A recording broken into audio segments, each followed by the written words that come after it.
want to know, what is your answer to young people for some of the really big problems facing humanity, like the climate catastrophe, like economic crisis, like the precarious job market? Because they just don't, like, you talk all this much about individual responsibility. Most of us are never going to be able to afford to have all of these assets to have responsibility over.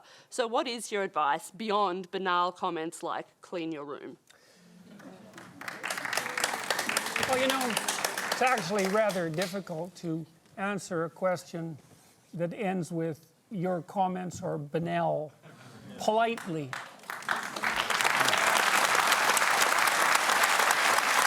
So, I would consider that more of an opinionated personal and political statement than actually a question. So why don't you try reformulating that so that there's an actual question there? What is your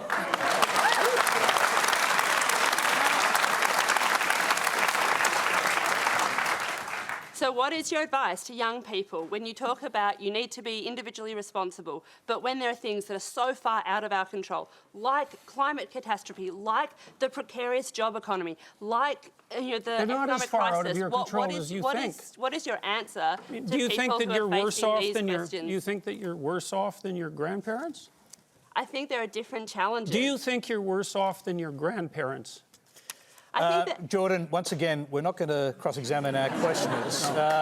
So try answering the question about collective responsibility on climate change, for example. Pick one part of that, because the argument, I think, is that individual responsibility does not change the climate, does not fix the problem that needs global collective responsibility. So I think that's the core of the question. Do you have a theory about that? Well, fundamentally, I'm a psychologist, and my experience has been that people can do a tremendous amount of good for themselves and for the people who are immediately around them by looking to their own inadequacies and their own flaws and the things that they're not doing in their lives and starting to build themselves up as more powerful individuals. And if they're capable of doing that, then they're capable of expanding their career.